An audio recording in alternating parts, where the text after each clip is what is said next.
Grid Finder is the home of sim racing leagues. Our management tools allow you to recruit drivers and monitor their ratings and live splits. Find this and more at gridfinder.com. Sign up for free today.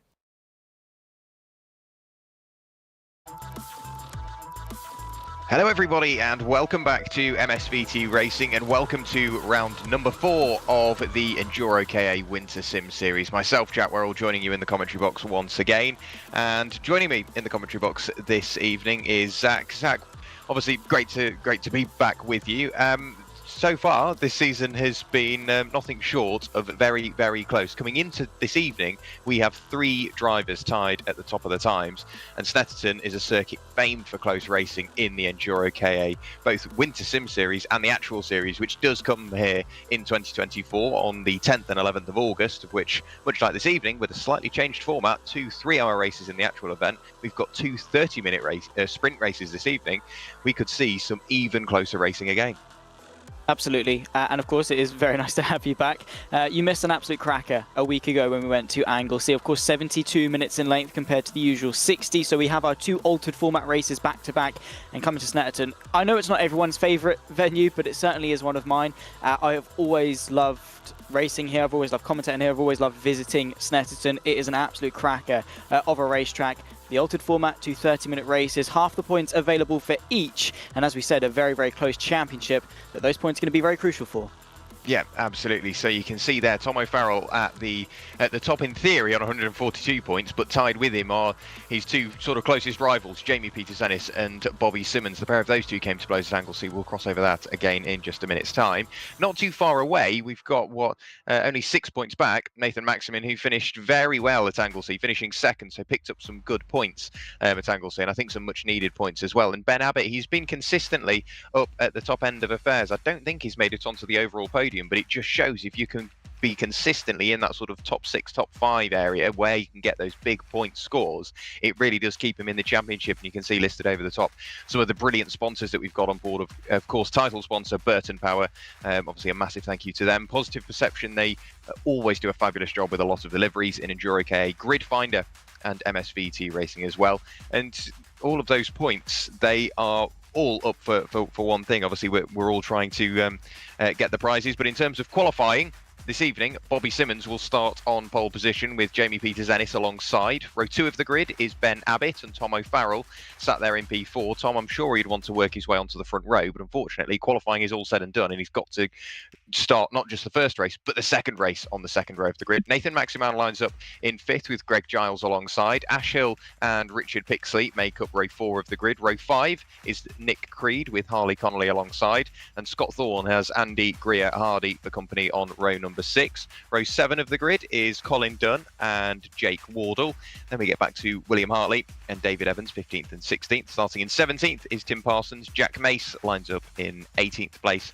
Then row 10 of the grid is made up of Ben Woodhull and Peter Cornelis, followed then by David Edwards, Glenn Copeland, Oscar Abruzzese and Costa C at the very tail end of the order. So 24 cars, but of course, I think we're going to keep coming back to it. It's 2 30-minute races, which these drivers may slightly adapt their driving style and can probably get away with being slightly more aggressive because they haven't got as long to make those positions.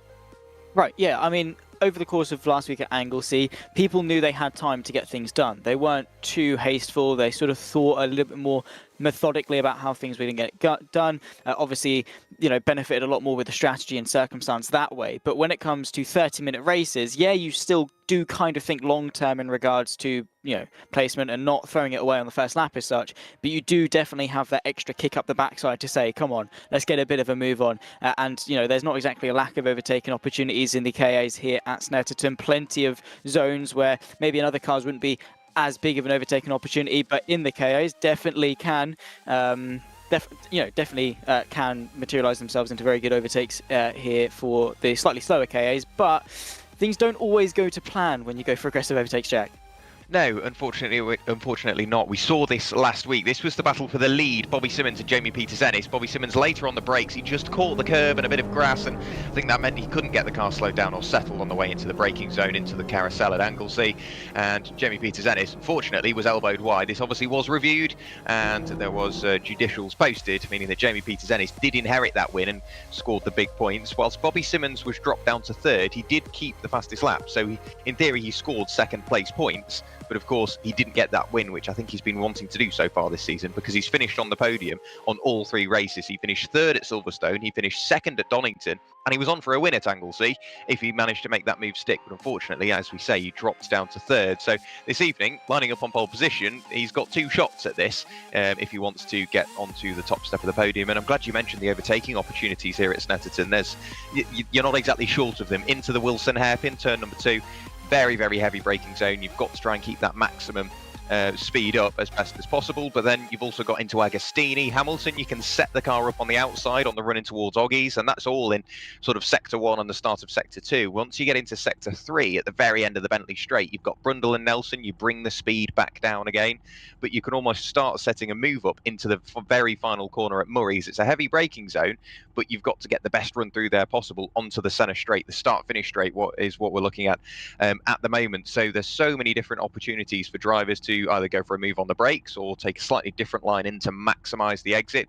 But it's going to be that word that keeps cropping up: momentum, momentum, momentum. If you can keep the minimum speed as high as possible, you're going to find yourself in a pretty good position. I'd say here at Snetterton, obviously more so than pretty much anywhere as well. I mean, we've got the Bentley Straight. I believe it's the longest straight in the UK. So obviously straight line speed, mightily important there. You've then obviously got that centre straight, that pit straight through Richards, I should say, a very fast corner in of itself, and then a little bit of a boost towards the hairpin at turn number 2. So you are spending a lot of time around Snetterton, essentially flat out or towards the higher end of the speed range of the KA. So yeah, momentum even more so here today. I mean, we always talk about it week in, week out, about how these cars don't have a lot of power, don't have a lot of torque, can't accelerate quickly. So making sure you're keeping that speed up as much as you can in order to, stay quick as such, means that it's vitally important. That exit off Murray's that leads you into Richards through Williams as well, down the Bentley Straight. It's all about getting your foot down as quickly as you possibly can. Yeah, absolutely. Yeah, they've only got 68 brake horsepower and 93 newton meters of torque, something in that range, and they weigh less than a ton. So the power to weight, if you look at it on paper, is actually quite good. But in terms of managing that minimum horsepower, like you say, momentum is just going to be so crucial. Drivers to watch this evening naturally has to be the 4 drivers on the front 2 rows of the grid. Nathan Maximan, he could try and continue that good run of form coming out of Anglesey with a 2nd place. So we could try and keep an eye on him working his way in towards the top 3. Scott Thorne, he's starting in 11th. He was very, very quick last season, so we may see some good inroads by him. I'm looking slightly further down the order to see if we've got anybody maybe slightly out of position as well. I would say Harley Connolly, he will start the race in P10, but he can pretty much go forward or back there. He's almost mid-pack. So there's a lot of different aspects we need to keep an eye on for this race. But of course, points mean prizes, and what you could win is the start of your motor racing career, and what better way to do it than enter EnduroKAs? Because if you do win the Winter Sim Series, you'll have to correct me if I'm wrong, you do get a fully funded ARDS license, so that racing license that you need to go racing in the UK. And if you get that, you go through your licenses and whatever, why wouldn't you, having won the EnduroKA Winter Sim Series, why wouldn't you go into EnduroKA's, the actual series? Because what that does is it gives you a perfect stepping stone. You learn how a car reacts to certain things. They've not got the most amount of power. It's a very affordable way to go racing, and I think that is massively swinging the way of EnduroKA, both top to bottom of the UK, because it's very affordable, very fun. You will never see a driver get out of one of these cars without a smile on their face. Absolutely, they are magnificent cars, and of course, once again, bridging the 2 worlds of sim racing and real life racing once more. For the 2nd season with the ARDS license tests and things, probably I think around sort of £650 it would cost you to actually go and do it. So definitely saves you a decent chunk of cash and gives you, as you say, that stepping stone into real life. And of course, you learn all the fundamentals here on the sim. And well, I mean, I haven't ever watched the EnduroKA for real, but definitely watching the Winter Sim Series and being alongside you in the commentary definitely makes me want to. Yeah, absolutely. And with the season coming up, it's a stacked out calendar for EnduroKA. If you are enjoying the Sim series, please do go and watch the real life series. But we're going to get racing for the first time underway this evening. So 6 lights go on, lights off, blast off. It's a good start from Jamie Peters-Ennis on the inside of the first row of the grid. He already lunges in towards the lead. Bobby Simmons didn't get the best start, a little bit of wheel spin. I would say Tom O'Farrell got a fairly poor start as well, but the top 4 are already starting to pull away from the cars behind. But for the moment, Jamie Peters-Ennis arrives at Ritchie's first for the first time of asking this evening. Scott Thorne, oh sorry, that's Tom O'Farrell trying to go all the way around the outside of Ben Abbott, and he just about manages to hold on to P3. Bobby Simmons is looking around the outside of Jamie Peters-Ennis, who's gone very, very tight in towards Wilson. The defensive line taken around the outside. That's Ben Abbott getting pushed wide, I think, from Nathan Maximan and Greg Giles there, but he drops down a couple of places. Nick Creed works his way up, but Jamie Peters-Ennis in the lead of the race, just trying to, I think, pull away from those 2 sparring cars behind. That's Bobby Simmons and Tom O'Farrell still side by side as they work their way through Palmer and then onto the short straight before we arrive at Agostini, the next big overtaking opportunity. Yeah, and absolutely. And of course, each of these positions for the top 3 mean places in the championship. Into Agostini, who's going to be the braver on the brakes? It's going to be O'Farrell that retains that 2nd place. Of course, starting on the 2nd row of the grid, up 2 already. And in sight, of course, of Jamie Peters-Ennis. Nose to tail are the top 3. Nathan Maximan as well makes it an all top 4 in the championship, top 4 in this race as well, making up the rear end of this 4-car train. First half of lap 1, though, in the books, and already we're starting to see some great potential for some great racing. Yeah, absolutely. Those top 4 championship protagonists, top 4 on the road at the moment, but Bobby Simmons hustling Tom O'Farrell through the right-hander at Oggies. Then we arrive at Williams, a crucial corner. Is it equals your run on towards the Bentley straight? You can see as well Nathan Maximan slowly starting to apply the pressure onto Bobby Simmons and trying to hustle his way through and past into that top 3. The mid-pack is absolutely chock-a-blocked with action at the moment. They're trying to, I think, sort themselves out at the moment. It's been a fairly clean start. We have had a couple of drivers drop down, whether that's through mistakes or contact. Jake Wardle is currently down in 20th place. We've got a couple of cars again continuing just to drop down the order, unfortunately. Bobby Simmons did pull away from Nathan Maximan on the straight, and that just shows how crucial that exit is out of Williams on towards the Bentley straight. But Tom O'Farrell already making his intentions known. He's trying to get to the lead, but you've got to think as well, specifically around Snetterton, with that long straight and the other long straights here, aerodynamic assistance is going to become an ever bigger part of this race. Absolutely, through corner, and Bobby Simmons looking to dance his way around the outside. It's beautiful to watch. Cars just balance the car all the way through, hugging it as tight as they can, bringing it to the right-hand side, onto the brakes for Murray's, and again a corner that you can really set that straight line speed up through the pit straight, keeping his foot planted to the floor there is Nathan Maximan as he tries to pull alongside Bobby Simmons. I think he has in that fight for the podium. We conclude lap 1, a very long lap for these KAs here at Snetterton, eyeing up that move as Maximan, but Simmons just able to stay ahead with that better run on the straight. O'Farrell, who was put under pressure by Simmons, can't really do much to Peters-Ennis on this particular occasion, which means still the very brightly coloured Ford KA running very, very nicely in the lead. Yeah, absolutely, but he will be coming under more and more pressure from Tom O'Farrell, who just washes wide onto the grass a little bit there, so that will have killed off a bit of momentum, but luckily they're going into quite a heavy braking zone up towards the Wilson hairpin for the 2nd time. Jamie Peters-Ennis washes slightly wide mid-corner. It might mean that he's got the benefit of the momentum on the exit, but Bobby Simmons really isn't too far away. Nathan Maximan, I think, has, well, I was going to say he's calmed down a little bit, but a flash of the lights proves me wrong. That could mean that if they continue to battle, Greg Giles and Ben Abbott are waiting in the wings to try and work their way towards the top 4. But for the moment, Jamie Peters-Ennis is still just about in the lead on the run towards Agostini. Doesn't go defensive this time from what we see. Tom O'Farrell, we know he's good on the brakes, but just holds fire for the moment. But he can't hold station for too long because Bobby Simmons is really starting to close up onto the tail of Tom O'Farrell. But what were we expecting? The top 4 in the championship, top 4 on the road, they're going to fight hard. I mean, if there's any better way, of course, if this is your first time watching the EnduroKA Winter Sim Series, there is no better way to sell how good of a championship this is than our top 4 in the championship fighting for the top spots in the first of 2 sprint races for this evening. Peters-Ennis in control, O'Farrell under pressure, Simmons trying to put some pressure on while also maintaining some pressure from behind as well from Nathan Maximan through Williams, and once again down the Bentley straight towards Brundle and Nelson. That chicane complex right at the end, not the heaviest of braking zones, but definitely an overtaking opportunity if you're close enough. Bump drafting though, O'Farrell on the back of Peters-Ennis. I mean, we spoke about slipstream being important, but I didn't think it would be bump draft important.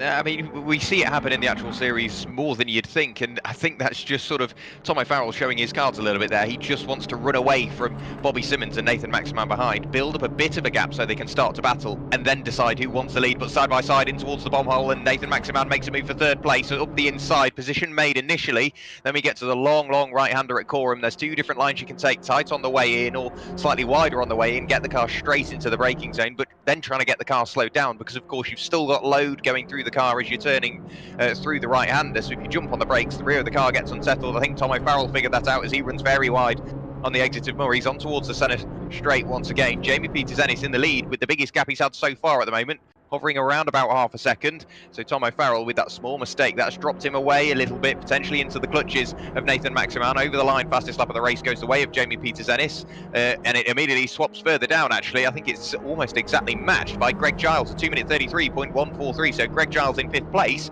He could be getting closer and closer to that top 4.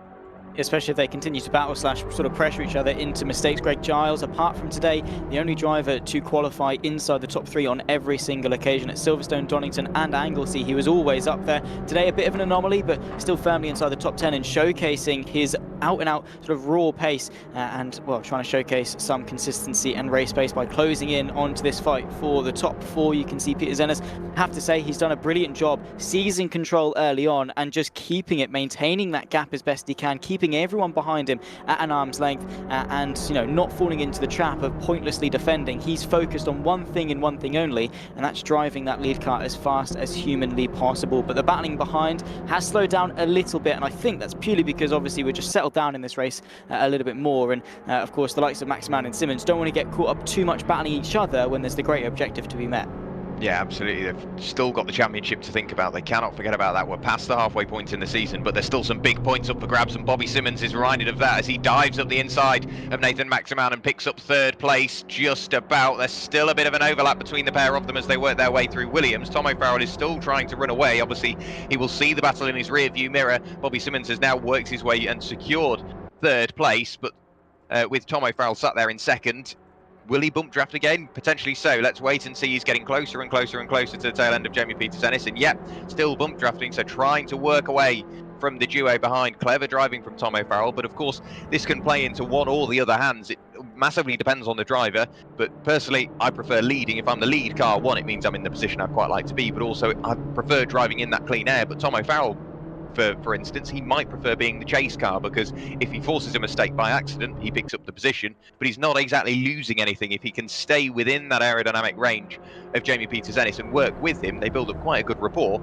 And I think with that, it means that they pull away from the cars behind. We're seeing that already, and then they can focus on battling. We've still got 22.5 minutes of the race remaining through the final corner once again to go on to lap number 4. Jamie Peters-Ennis, he's doing all right at the front end of the field. I think through sector 3 slightly quicker. Tom O'Farrell did pick up a bit of grass on the exit of Murray's once again, but Bobby Simmons, having just got that position away from Nathan Maximan, I think Nathan's desperate to get it back. I think so, but it'd be pointless, really, because all they're doing is allowing that gap at the front to grow. As we say, Peters-Ennis, O'Farrell, at the moment, mutually agreeing. Let's calm down. Let's work together just for the time being. You know, the final 10 minutes, when we've built a nice little gap, then we can decide who's going to win this race. But for now, let's make it a 1v1, because that is going to be so much easier to win than, of course, if we have Simmons and Maximan, who both also want a stake in the championship to get involved in as well. Abbott moving his way back past Greg Giles after what was initially quite a poor start, back into 5th place, still within touching distance of those ahead of him. No changes between Simmons or Maximan at this stage, of course, right now. O'Farrell, though, of course, while driving a little bit quick, you can definitely see a couple more inconsistencies in his driving than the lead car.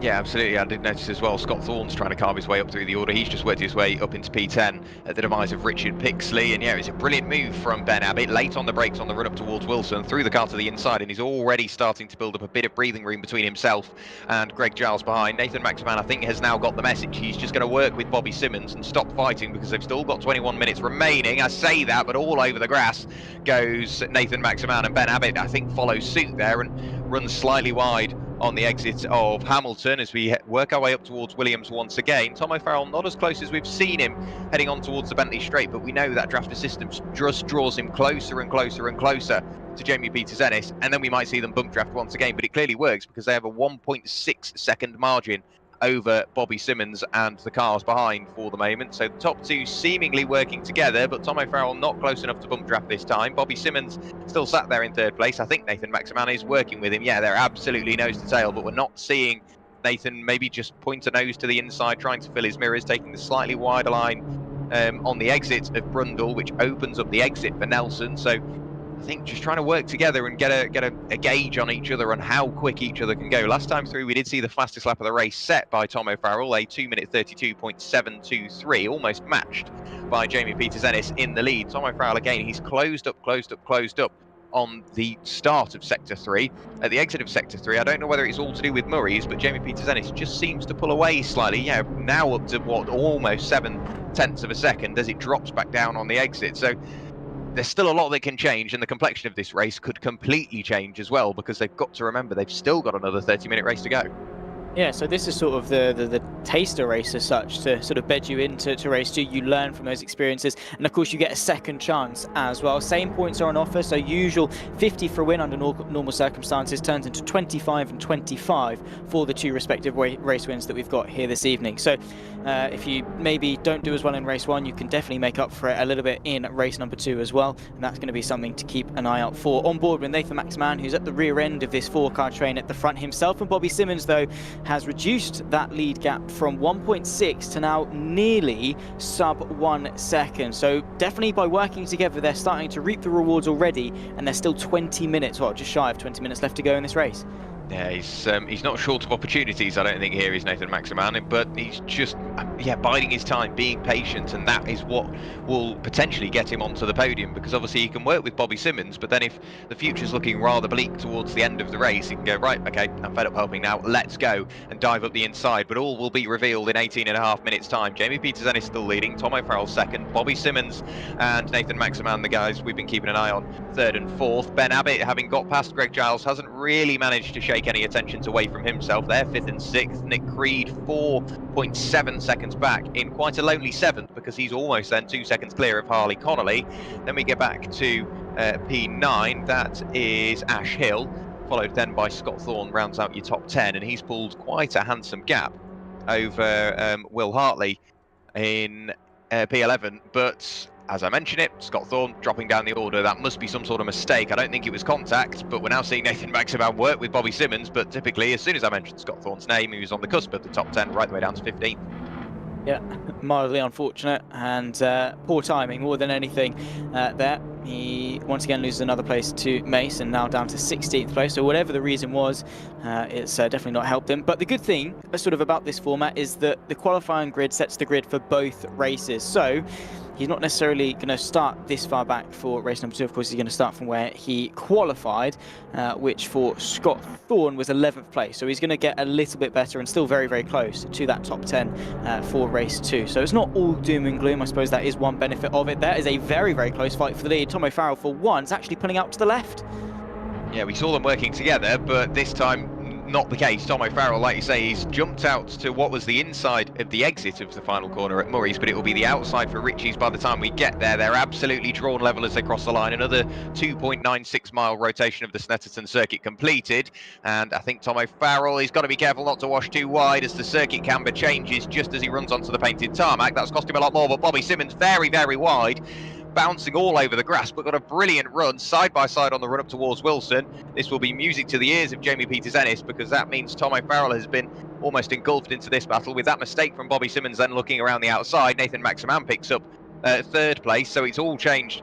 I say all changed. It got very exciting at the top. The top two remain as they are, and we just see a change for Nathan Maximan and Bob Simmons. Scott Thorne has lost yet another place, this time to Jack Mace. Last time I looked, he was in P15. He's trying to dive his way back up the inside on the run up towards the Wilson hairpin, but nothing really to shout about this time. Jack Mace bouncing over the curbs. I'd have thought that would cost you a little bit of momentum, but it seems like some of the drivers are getting away with it and some of them aren't. So that might be driving style, it might be how the car's set up. For the moment, Scott Thorne, he's only going backwards, but like you say, he's got race 2 just to bounce back on. Exactly, and well, there's still, still half of the race of race 1 yet to go for him to maybe claw his way back ahead of Mace for 15th. Then again, 5 seconds up. There's a huge launch into Agostini. The rear end goes, and that's a very interesting line. Spoke about curb. How about using the grass for a little bit of rotation? And, well, unfortunately, it has seen him drop not 1, but another 2 places behind now Evans and into 18th place. So definitely another mistake going the way of Scott Thorne. A very unfortunate last couple of minutes for him.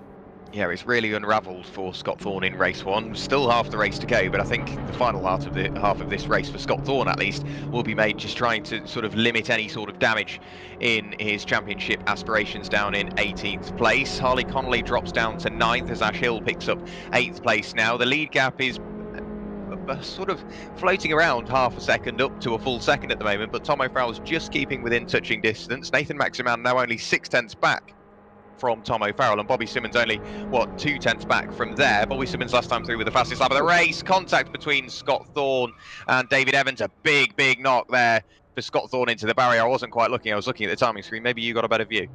Well, it happened. I'm going to put it that way.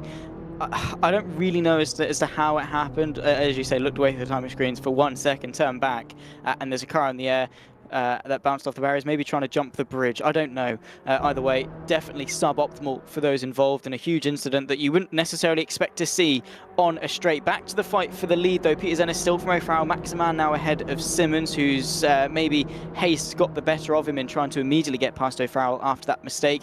Peter Zennis' plan of maybe feeding O'Farrell to the pack of wolves behind hasn't quite worked, but he is ahead and still in control. That gap for the lead, though, once again closing, and there also, don't count out Ben Abbott and Greg Giles, only a second shy of that top 4 train.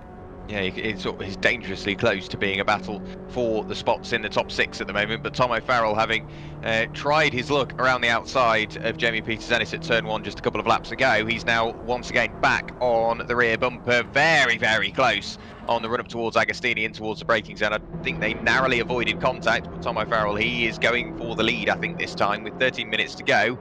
We can see him trying to work with Jamie Peter-Zennis, but for me, I think he will just try and get in front because he can see the cars behind him much closer than they have been all race. And Nathan Maximan, he's looking rather racy, having worked his way through and past Bobby Simmons. And Bobby, I think, is falling away. I don't know whether that's Bobby falling away or Nathan just pulling away at this point. But like you say, Ben Abbott and Greg Giles still waiting in the wings to pick up any loose scraps. They might make their way there on natural pace alone, but Jamie Peter-Zennis, he's led so far since the lights went out, but Tom O'Farrell, he will be turning up the taps. Nathan Maximan is within touching distance if anything goes wrong, and I think he's going to try and work his way there on outright pace as well. We work our way onto the Bentley straight once again, so aerodynamic assistance comes back into play. Tom O'Farrell is getting closer and closer.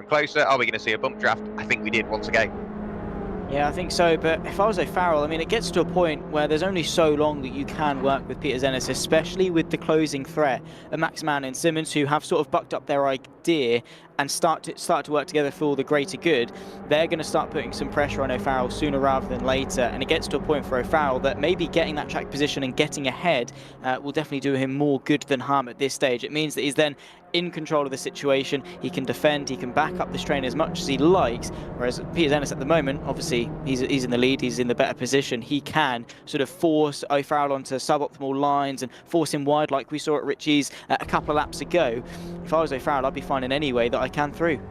Yeah, but he knows the outside now doesn't work at Ritchie's. He might be brave enough to try it again, or is he just going to bide his time? Maybe push Jamie once again slightly quicker down the start-finish straight. Yep, we see it once again, but that could mean that Jamie Peter-Zennis is carrying a bit more speed than usual, and he could fall foul of a personal mistake on the way through Ritchie's. They flick the car in. I'm assuming it's flat out or a half lift just to get the nose loaded up and the front end responding through the very quick right-hander at Ritchie's before we dive on the brakes on the run up towards Wilson. Looking back from Jamie Peter-Zennis, no major sort of defensive moves in towards the braking zone that time. Tom O'Farrell runs slightly wide, bounces over the curbs. So too does Nathan Maximan, but it doesn't cost him too much. However, Ben Abbott really ran wide, and that meant that Greg Giles can pull himself alongside as we approach Palmer once again. Will he have to go the long way around? No, just about tucks him behind before we get to the turning in point.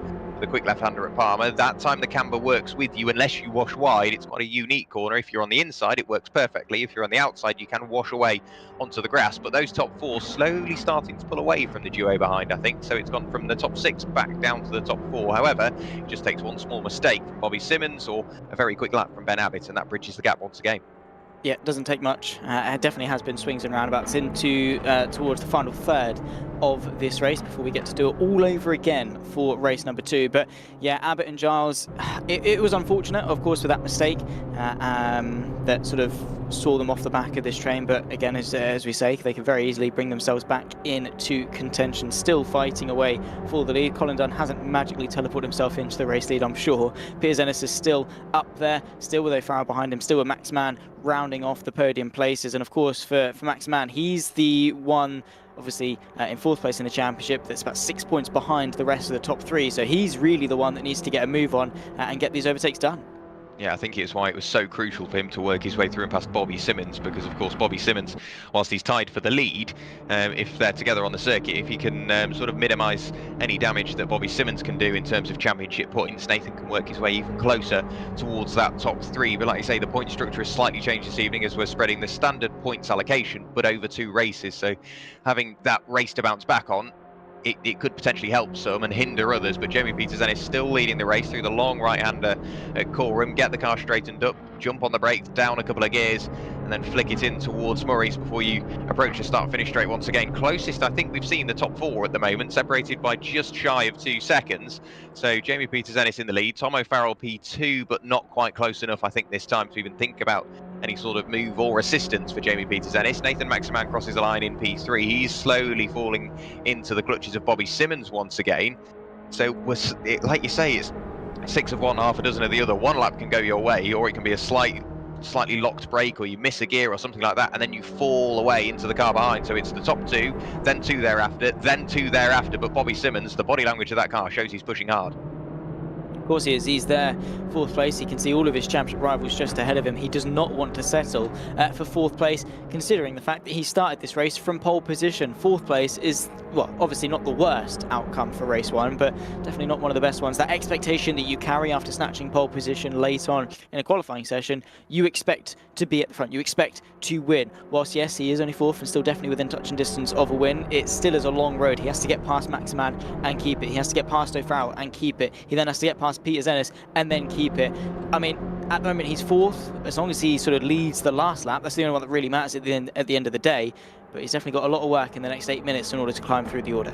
Yeah, absolutely. I'm sure he wants to keep up his 100% record of podiums so far this season as well. But like you say, it's quite a big job if he wants to do it. We've still got 8 minutes to go, so there's plenty of time for mistakes or quick laps. Consistent laps, I think, is really what you want in the EnduroKA Winter Sim Series. In the background, Ben Abbott and Greg Giles, closer than ever, absolutely nose to tail as they work their way through Williams on towards the Bentley Straight once again. Slightly wide goes Nathan Maximan bouncing over the curbs. The duo at the tail end do exactly the same. Greg Giles, he's not even considered helping Ben Abbott this time. He immediately jumps to the right-hand side of the circuit, which will be the outside for Brundle. It will be the inside for Nelson. We had a quick peek at Nick Creed, who's 12.5 seconds back from the battles up the road. But Greg Giles, he's going to have to settle for the outside on the run through Brundle.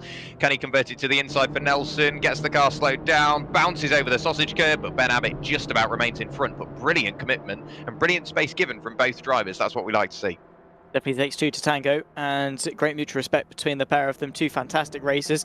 Ben Abbott definitely knows his way around, of course, overtaking, started towards the back end of Anglesey and finished 4th place at the end of the proceedings over the course of the 72 minutes. So definitely a very strong racer on board with Bobby Simmons as he tries to close the gap and definitely gets a good run off the exit of Murray. So too does Nathan Maximan, and immediately looking to pry open that very minuscule gap as they cross the start-finish line. Tom O'Farrell has absolutely none of it, forcing Maximan to concede. Here comes Bobby Simmons once again to the left-hand side. He clears Maximan before the turning in point, or even any point of Ritchie's. Here's Greg Giles immediately launching a bit of a counter-attack on Ben Abbott as well. An unfortunate mistake there from Maximan, and once again side by side towards Ritchie's, who's going to be the one that hangs on. Surely Greg Giles doesn't go the long way around.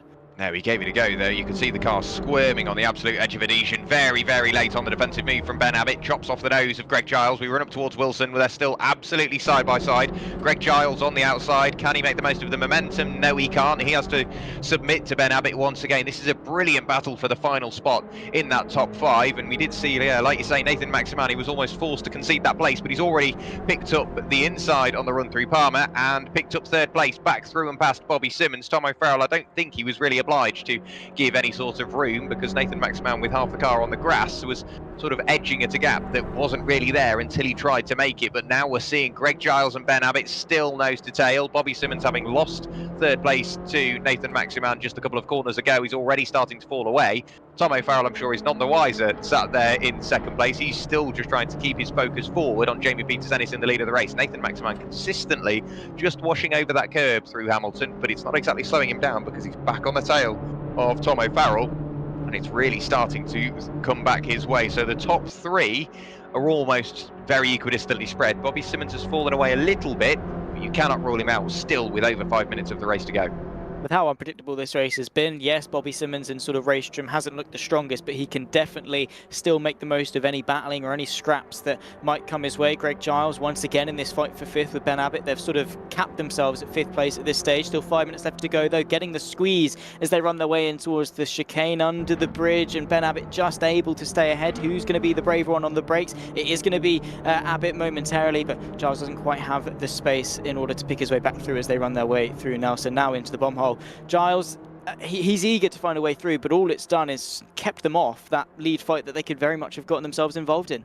Yeah, like you say, they've almost sort of gone, right, you know what, this is it now. We can't make up the time that we've lost battling, and they've sort of fallen into their own little battle now. They've settled one of them is going to have to finish fifth, one of them is going to have to finish sixth, but that top four so close, they may see themselves working their way in towards the top three. Like we keep on saying, it's just a small mistake, a missed gear, a snatched brake, you wash slightly wide and you can lose 1, 2, 3, maybe even 4 positions and find yourself off the podium, and maybe even outside of the top 5 with how close this top 6 are at the moment. Jamie Peters-Ennis leads another lap, so 10 laps completed, on to lap number 11. Tom O'Farrell still not far away, getting closer and closer once again, within 0.2 of a second. Are we going to see Tom look to the inside on the brakes on the run up towards Wilson? We could see Nathan Maximan try and work his way in towards the top 2 at the moment, but they're absolutely side by side at the top end of the order. Greg Giles late on the brakes this time, manages to pick his way up the inside of Ben Abbott. Through Wilson we go, and Greg Giles, he had to work for that, but he's up into 5th place momentarily. Still over 3.5 minutes of the race to go. Yeah, Maximan through on O'Farrell as well, and immediately trying to put some pressure onto Peters-Ennis, I'm sure, who just has a bit of a bridge to the rest of the top 4, but brilliant racing that we're starting to see. 3.5 minutes left to go, and on the defensive is Maximan as O'Farrell tries to launch a counter-attack. Don't count out Bobby Simmons as they run their way in towards Agostini. Very close under brakes, sends O'Farrell out wide. He's going to try and hang it the long way around, but can't quite do that. Maximan earlier on the brakes. Bobby Simmons trying to get the better exit as well. Defensive as they run their way in towards Hamilton, and then of course into Oggies. O'Farrell tries to keep it planted, but no way through as Maximan rides the curb once again. Got to be brave on the brakes though, into this braking zone, and all it's allowing Peters-Ennis to do is bridge that gap nearly 3/4 of a second as the up and under through Oggies. What a move this could be from O'Farrell. Yeah, he's really starting to work from in contact between, I think, all 3 there. That washes Nathan Maximan out wide, so he goes from 2nd to 4th in the space of a couple of corners. Bobby Simmons, now ever the optimist, he's trying to go from 4th to 2nd, and Tom O'Farrell desperately holding on to 2nd place. 1.5 seconds is the lead gap now up to Jamie Peters-Ennis, but I think a bit of help there from Nathan Maximan. After a brilliant run through Williams, he's gone from 4th back up to 3rd, and Bobby Simmons hung out to dry that time as we go back down towards Brundle and Nelson. That was a little bit of a wiggle there from Tom O'Farrell. It loses a load of momentum, contact on the exit, which means Nathan Maximan picks up 2nd place. No, he doesn't. He gets spun through 180 degrees, gets the car pointed the right way again. But like I say, you can go from hero to zero very, very quickly, from 2nd right the way down to 5th place.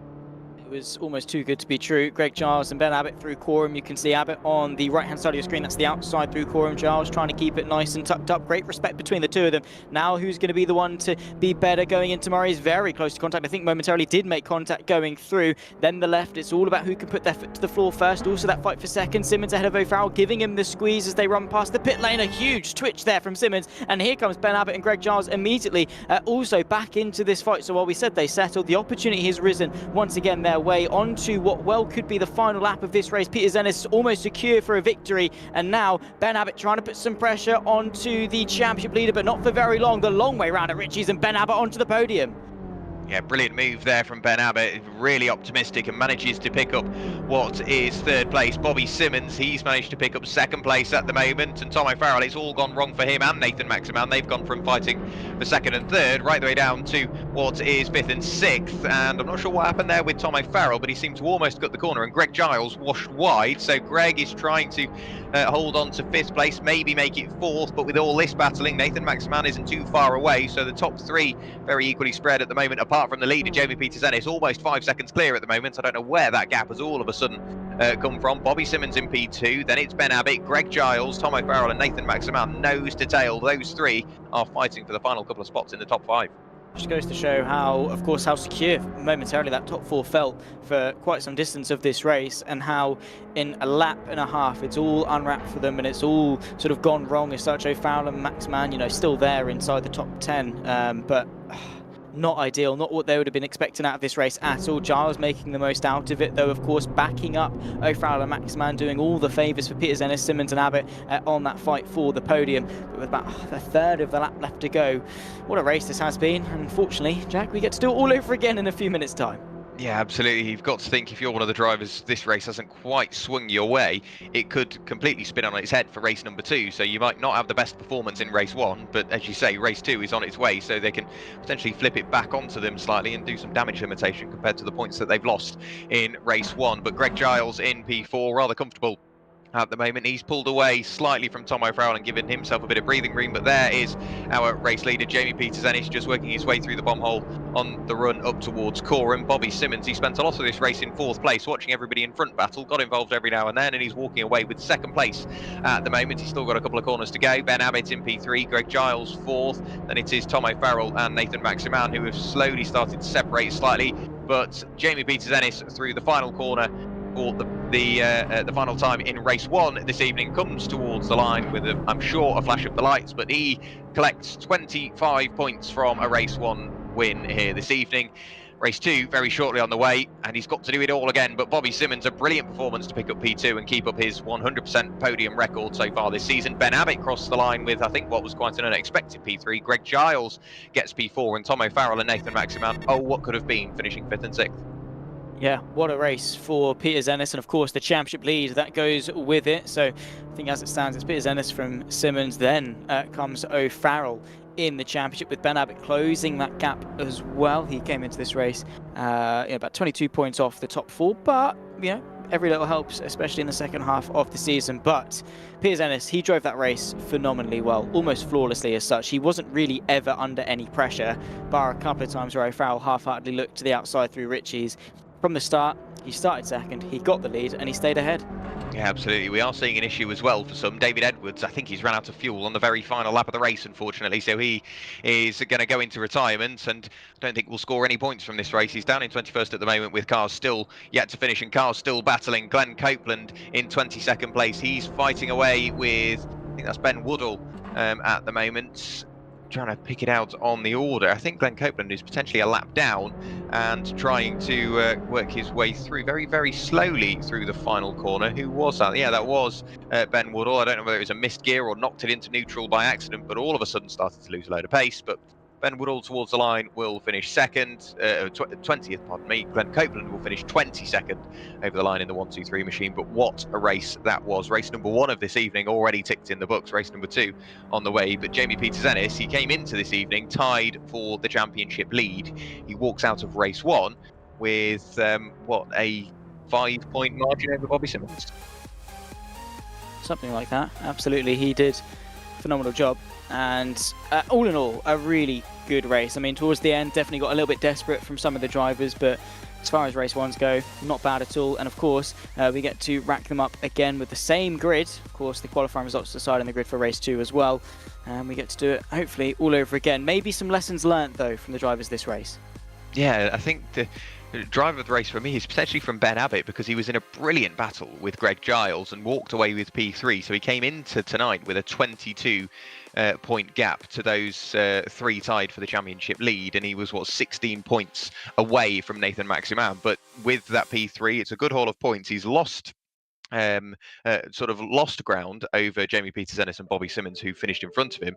However, he will have closed up on Tom O'Farrell. He will have closed up on Nathan Maximan, and we get to do it all again. So Ben Abbott, if he can keep this momentum going, we could see it back to a 4, maybe even a 5-horse race for the lead in the championship, and it shows just how quickly the entire complexion of the championship can change in one sprint race. And again, we're seeing that just the fact we normally do sort of 60-minute races. We saw a 72-minute race at Anglesey, but when you half that usual race distance, it very much becomes a sprint race. You see lots of different driving styles, and you start to see drivers push the limits a little bit more, and it shows for some that can really work. For others, it can really hamper your racing aspirations.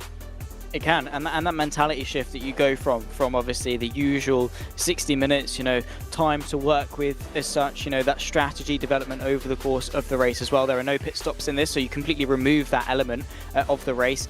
And then the hecticness, the chaos, and the pack racing element, almost sort of reminiscent of a go-kart race as such, that you see, lines of 5, 6, 7 cars all fighting for positions for championships, and you have to obviously drive the race in a very different way, work together to an extent, but also not wait around to get moves done. It really is walking a very, very thin tightrope when it comes to sprint races.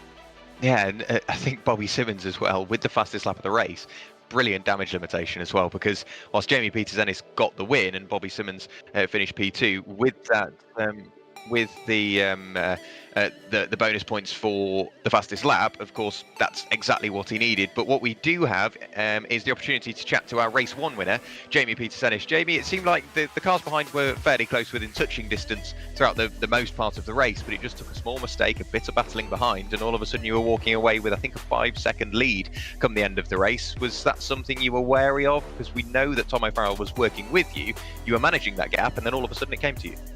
I'll tell you what, Jack, I didn't look behind me at all. So I have no clue what was going on behind me. I literally had one job to do tonight, and that was to win, and I did it. Also, I want to say get well soon to Mark Hancock. He couldn't race tonight because he's not feeling 100%. But yeah, hopefully we'll see you back out at Brands. Yeah, fingers crossed. But good haul of points in race 1. You've got it all to do in race 2. Zach, anything to follow up with?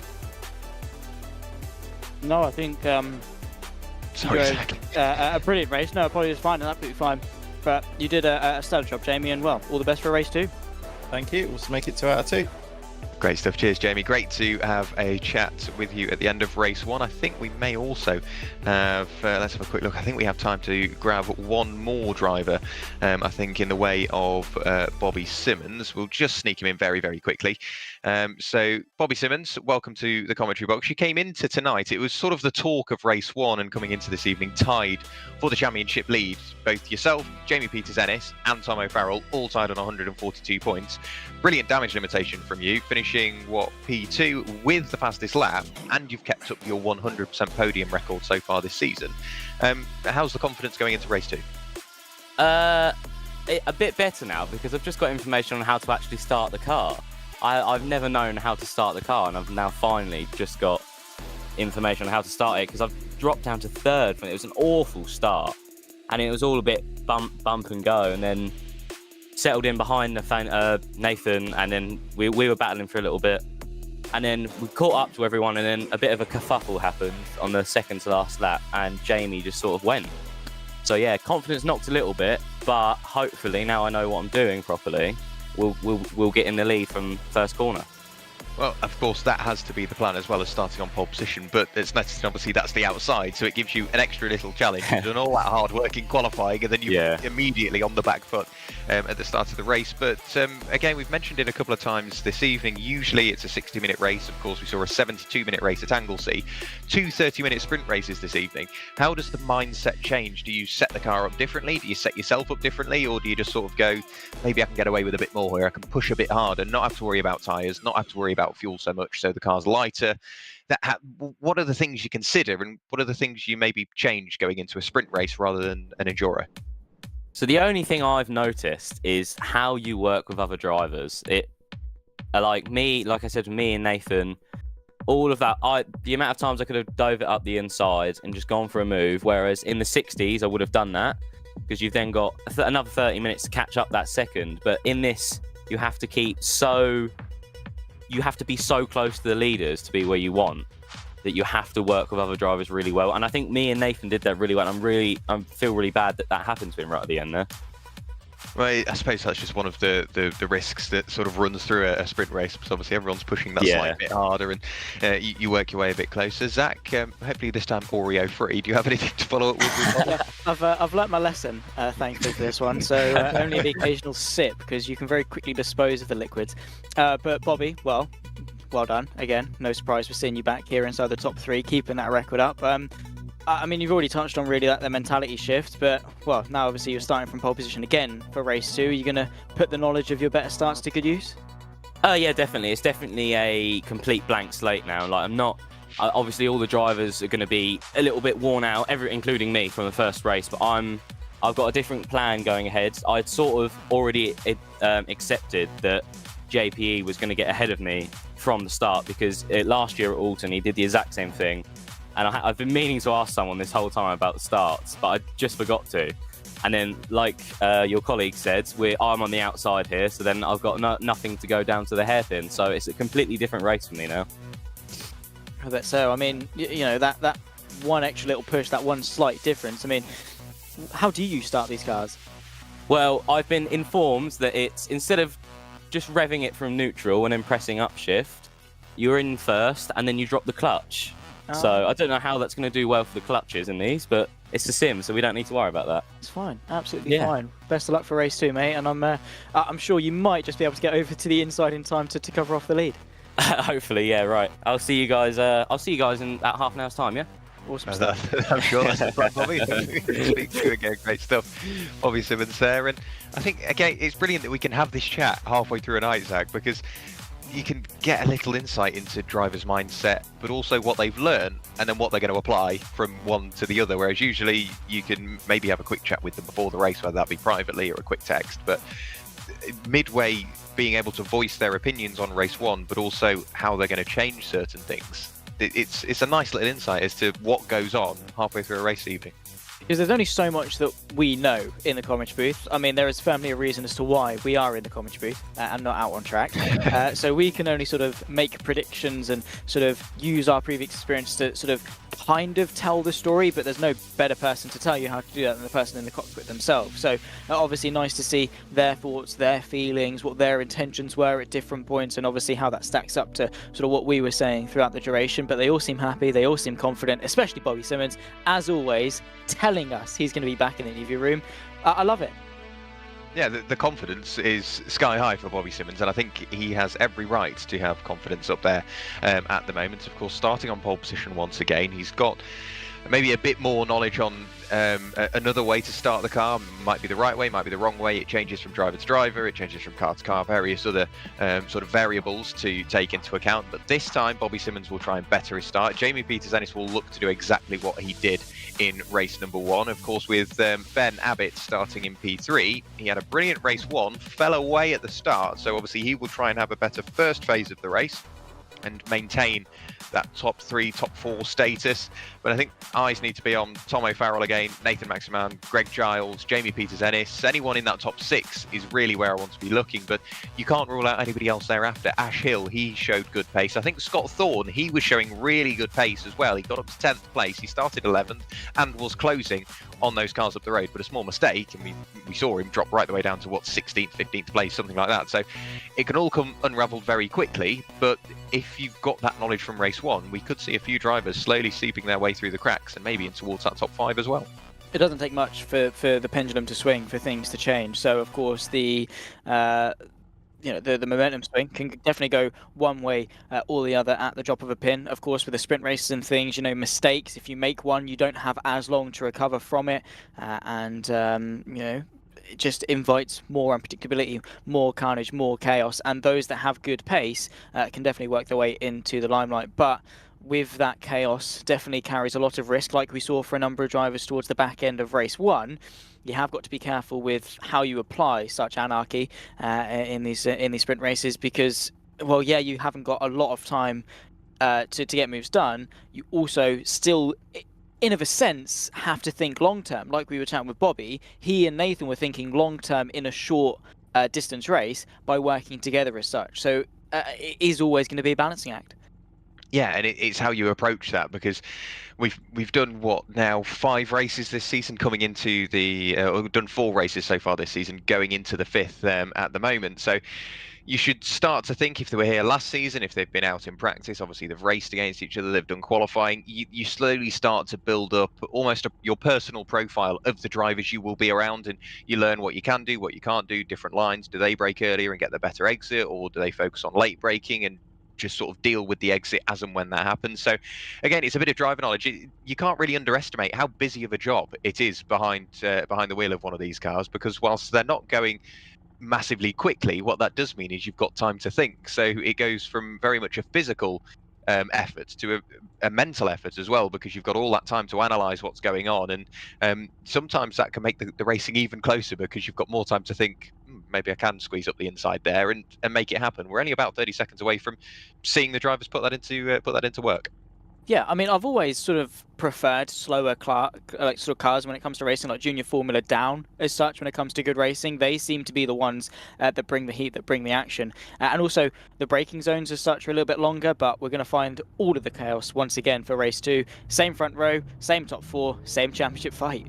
Yeah, it's going to be absolutely brilliant. So we're 30 minutes away from calling another winner, but 6 lights are on here at Snetterton, and round number 4, race 2 is underway. This time Bobby Simmons gets a lightning first phase of the start. Jamie Petersennis sort of matches him there. Phase 2 goes very much Petersennis' way, because of course he's back up the inside once again, and he's already starting to edge his way up the inside. A bit of door-to-door contact between the pair of them. Ben Abbott sat there in second place, hoping that it all remains nice and orderly in front of him, because what he will want to do is try and work his way forward. But at the moment, Jamie Petersennis this time having to go defensive from Bobby Simmons. Bobby Simmons then jumps right the way to the outside, late on the brakes, chops off the nose of Petersennis. It means he just slightly washes wide with a bit of contact. Ben Abbott works his way up into P2. That was a brilliant camera angle, Mike, if we get that back. Jamie Petersennis still in the lead of the race. Ben Abbott P2, Bobby Simmons P3 now, so not the best start from him. Tom O'Farrell remains in 4th. Then it's Nathan Maxman and Greg Giles, but we are seeing Ash Hill stick with that lead pack. Richard Pixley isn't far away. We could see a much closer race 2, if that's even possible, compared to race 1, and a car towards the barrier, unfortunately, as well. Yeah, I believe that might well have been Don't Say It, Scott Thorne. Oh my goodness me, it is. I think he's tumbled down a couple of places. Harley Connolly on the inside of Richard Pixley by the time they reach Agostini as well. Fight for 3rd is Simmons under pressure from Tom O'Farrell. Beautiful start from Ben Abbott though, up to 2nd. Petersennis once again establishing control early on. Simmons, that new knowledge helped him initially, but going into turn number 2 didn't quite have the speed the long way around. Bit of contact and very, very wide in the background. I think that might have been Ash Hill going through Hamilton in towards Oggy. So, well, these guys don't like to wait around at the start of race 2 apparently. No, Scott Thorne, I think he has gone in towards retirement, unfortunately. Typical one of the guys I was rooting for. Unfortunately, Scott, I think that is all she wrote for the rest of your evening. But back up to the front, Jamie Petersennis, he's in the lead, but this time with the car behind him that he's not had before this evening. So Ben Abbott is now in 2nd place, and I think wants to make inroads for the lead nice and early, because he's seen it put into practice and seen it work in race 1. Bobby Simmons bridging the gap from the top 2 to everybody else thereafter. Tom O'Farrell still sat there in P4, Nathan Maximan just behind. We know that those two can race, we know that those two can work together, but we're only on the first lap of the race, so this is where we see what Bobby Simmons alluded to, just drivers working together nice and early. Tom O'Farrell, unfortunately, with a small mistake, he's dropped from 4th right the way down to 6th. That means Nathan Maximan is in 4th, Greg Giles in 5th. Tom O'Farrell now finds himself in 6th place, but Ben Abbott, he's doing everything he needs to do in P2. Is he going to sit there? Is he going to go for the move? This is when we're going to find out. I think so. Not the best of runs through Murray's has actually allowed Bobby Simmons momentarily to close up. Petersennis so good where he needs to be, off the exits of corners. Who's that? Is that O'Farrell potentially, or is it Connolly that went a little bit wide off the exit? Yeah, it was the second of the 2 same livery cars. And here we go, Ben Abbott under pressure, but a bump there from Bobby Simmons, working together, not with Nathan Maxman this time, but of course with Ben Abbott, to not allow Petersennis to build a gap. That's got to be a lesson that these guys have learned from race 1, is that if there is one driver on this grid you do not want to let have some clean air, it's Jamie Petersennis. Yeah, especially tonight. He seems like Snetterton has really gone his way. If my memory serves me correctly, he went very well here last season in the EnduroKA Winter Series. So, of course, he's got all of that extra bit of knowledge, track knowledge, car knowledge, whatever it may be. It is playing into his hands. But Bobby Simmons, we know he wants to work with people. We spoke to him in between race 1 and race 2 already. So, Ben Abbott, that could be maybe a bit of relief, because it means that he doesn't need to watch his mirrors as closely. As I say that, Bobby Simmons has a little look to the inside, a little look turns into quite a big look. Is he going to dive on the brakes very, very late up the inside? He sort of opens the door, doesn't quite fully commit to the move. But Ben Abbott, that's now going to slowly start to play on his mind, because Bobby Simmons has done two separate things there. He's tried to work with him and he's tried to attack. So it's not really going to go their way, because it means Jamie Petersennis can potentially pull away from a distracted Ben Abbott. He can. Of course, speaking of last season, it was P5 for Petersennis this time last season when they came to the Snetterton 300 circuit. So, of course, under the usual format, wasn't two separate sprint races, but one 60-minute, was still able to hold the consistency enough to get that 5th place. Interestingly, though, the biggest struggle of the championship fight, Tom O'Farrell, was the one that came out victorious this time last season at Snetterton. So while he's not doing too bad compared to his championship rivals, definitely losing some points that he probably wouldn't have wanted to either. So maybe preferring the less hectic longevity of a 60-minute race. There's the move, potentially Maximan fighting away with Bobby Simmons as they run their way in towards the chicane. There's contact, and I believe both of them are off facing the wrong way. Greg Giles is going to benefit off that. But Simmons, facing the wrong way, rejoins the race in 6th. Yeah, so unfortunate there for Bobby Simmons. He was trying to work with Ben Abbott and now finds himself right the way down in 7th place, and under pressure from Richard Pixley, who will try and, I think, just carve the gap up the inside. No, not that time. So Ben Abbott, he's sort of through and away at the moment. He's got a 2nd gap back to Greg Giles, which isn't a massive amount, but it's just what he needs to focus on Jamie Petersennis and try and close that gap to our race leader. Then it is Nathan Maximan, Tom O'Farrell, Harley Conley, Bobby Simmons, and then we get back to this battle with Richard Pixley involved. It was a brilliant battle behind. I think that's just going through shot now. Andrew Creer-Hardy somehow hanging on to the front end of that car. He's got Colin Dunn, Nick Creed, and Jack Mace, and Hartley all sat behind him, desperate to try and make inroads on the cars further up. Richard Pixley, he's already diving to the inside of Bobby Simmons, so Bobby Simmons, having lost a handful of places, under pressure from losing more. Here's Pixley on that inside through Ritchie's, definitely the better line, but Simmons was able to use that speed and stay to the outside. Pixley, though, once again eyeing up that right-hand side run in towards turn number 2, not quite close enough, and Simmons needs to pick himself back up as quickly as possible. Thankfully, the misfortune has sort of came early in the race, so he's still got as much time in order to sort of recover from it. 24 minutes to close the gap to the likes of Connolly and O'Farrell, and again with people fighting and bunching themselves up again, we saw how easily people could reclose gaps that did once open up. So Simmons, as long as he picks himself back up, brushes himself off and gets his composure back, a top 5 isn't unreasonable. No, we've seen it happen. We saw Ben Abbott fighting away with Greg Giles last race, and they were, 5th and 6th, and Bobby Simmons is only in 7th, and Ben Abbott managed to finish, P3. So it just shows that you can't rule yourself out at any point in the EnduroKA Winter Sim Series, because it means you can just pick those places up slowly, or it can all go wrong at the top end of affairs. We've already seen it happen once this race, and you can pick up a handful of places once again. But Jamie Petersennis controlling that gap quite comfortably to Ben Abbott at the moment. Half a second is where it is at, and half a second is where it has been for the past couple of laps. Greg Giles still sat there in P3, very, very wide. That is Jake Wardle, so Ash Hill might get the best run heading on towards the Bentley Straight, and we could see him work his way even further in towards that top 10. But keeping an eye on Richard Pixley, he went for that move on Bobby Simmons, but since he's lost it, it's really started to fall away, almost a second back now from Bobby Simmons, so a bit more security has been thrown the way of Bobby Simmons. Ash Hill does indeed throw the car up the inside, backs it in to Brundle, somehow gets it squared away and slowed down for Nelson. So brilliant move from Ash Hill, sliding his way around the outside of Jake Wardle for the final couple of spots in the top 10. Yeah, Ash Hill, a very competent racing driver. Of course, a couple of weeks ago when we saw him at Donington, liked to defend quite a lot. Anglesey was a driver that made some steady progress forward to take him to a 2nd consecutive 6th. And once again, fermenting himself inside the top 10. And if he keeps it up, of course, we'll be looking for almost a perfect record for every round being inside that top 10. So Ash Hill doing a very, very strong job, maybe in competition for a top 5 in the championship if the last 2 rounds, of course, go his way. Fast lap being come in from Peter Zennis, then, of course, Greg Giles. Momentarily, it's been swapped all over the place, as we can see. On board, though, following along with Richard Pixley, has, well, just allowed that gap to open up, really. I mean, almost inevitable, I suppose, not to knock Pixley by any means, but Bobby Simmons, the pole sitter and a championship contender, probably wasn't Pixley's race to have. No, it was there or thereabouts, really, wasn't it, for Pixley? He wanted to make it work, but since losing that or whether it was a small mistake or losing that position against Bobby Simmons, it's just knocked him off his stride, and he's falling away from Bobby Simmons and then into the grasp of Ash Hill, who, having got past Jake Wardle just a lap ago, is already starting to close that gap quite comfortably. It's down to 0.8 of a second. Back up to the front we go. Nathan Maximan, he's again there or thereabouts. He wants to run away from Tom O'Farrell, but he does have Greg Giles well within a catchable distance, only 1.5 seconds before we then get to Ben Abbott, who's only 6/10 up the road from Greg Giles. But Ben, he's slowly chipping away. We said it was half a second, it's now down to 0.4 of a second, that lead gap between himself and Jamie Peters-Ennis. So those top three fairly equidistantly spread at the moment, but Nathan Maximan, you cannot rule him out because he is closing that gap. He's slowly starting to reel in that top three, but I think following him is Tom O'Farrell in P5. You cannot rule him out for a podium, maybe even a win at this point, because we've still got over 2/3 of the race to go. Yeah, and Nathan Maximan is a driver that has shown he's not shy. If there's a move to be had, he will definitely, at the very least, give it a go.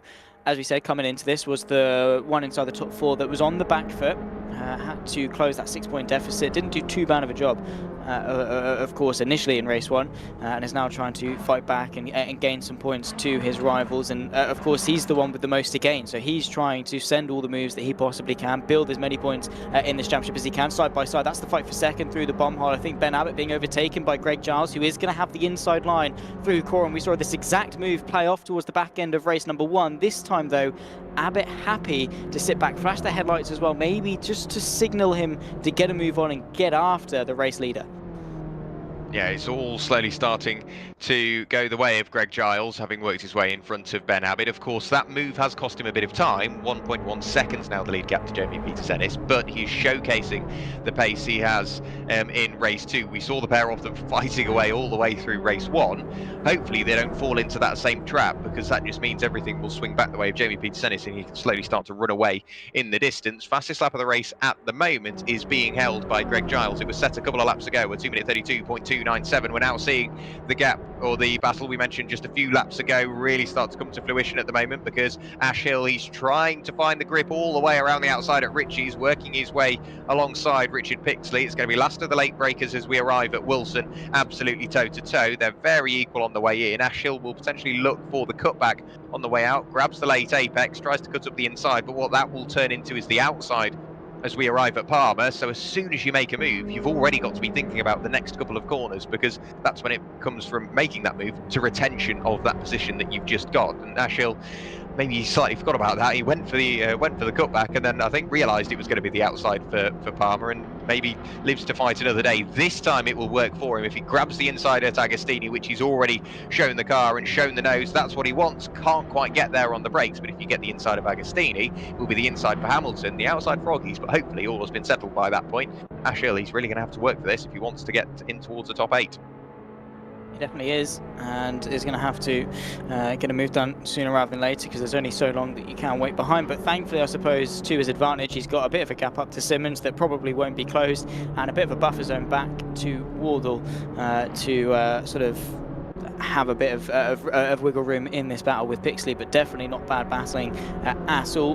But yeah, catching one thing, overtaking another, keeping it is another thing on top of that Ash Hill will have to, of course, deal with. But Pixley putting up a monumental defence at this stage, approaching half distance in race number 2. They definitely are sprint races. The time doesn't wait around to tick down, and well, time definitely does fly while you're having fun, and that's, well, exactly what we've been having over the course of the last race and a half in terms of how good these drivers have been. Yeah, we're never left without nothing to say in the EnduroKA Winter Sim Series. One thing to note as well, obviously we're looking at Ash Hill now.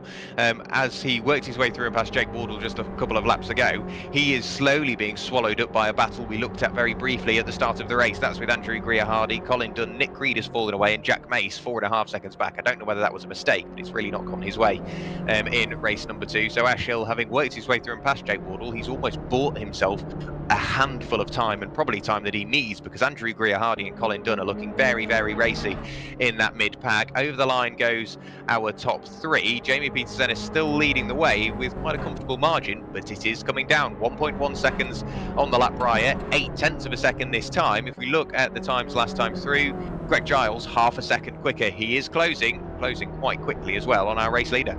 He is, and of course the sort of the ball and chain around Greg Giles' ankle so far this season has been his race pace. Great qualifier, as I said, bar today has been inside the top 3 in qualifying on all occasions, and even say, I believe it was only 6th that he got, so definitely not bad at all.